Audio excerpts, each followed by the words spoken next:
بسم اللہ الرحمن الرحیم۔ السلام علیکم ورحمۃ اللہ وبرکاتہ۔ ویلکم ٹو دا چینل سالیہ زون۔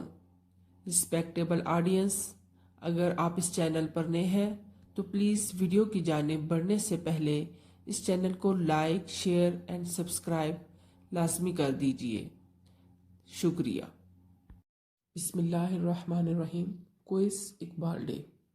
نمبر 1، علامہ اقبال نے کس استاد سے عربی سیکھی؟ سید میر حسن۔ نمبر 2، میٹرک کا امتحان کب پاس کیا؟ 1893، Scotch mission school Sialkot. F A کا امتحان کب پاس کیا؟ 1895، Scotch mission college Sialkot. B A کا امتحان کب پاس کیا؟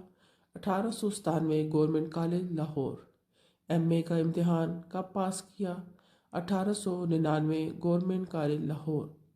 کس مضمون میں ایم اے کیا؟ فلسفہ۔ آپ نے 1899 میں کہاں قیام کیا؟ بھاٹی گیٹ، لاہور۔ اعلیٰ تعلیم کے لیے کس استاد سے رہنمائی لی؟ Professor D.W. آرنلڈ۔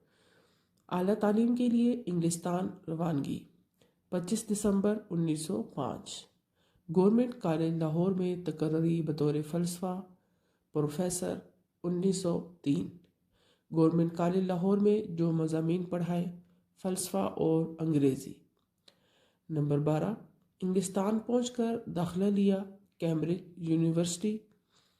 وکالت کا امتحان پاس کیا، 1906۔ وکالت کا امتحان کس ادارے سے پاس کیا؟ لنکنز ان۔ 1907 میں داخلہ لیا، میونخ یونیورسٹی، جرمنی۔ میونخ یونیورسٹی سے جو ڈگری حاصل کی، doctorate of philosophy. Doctorate of philosophy کی ڈگری کب حاصل کی؟ 4 نومبر 1907۔ وطن ہندوستان واپسی، جولائی 1908۔ شکریہ۔ اللہ حافظ۔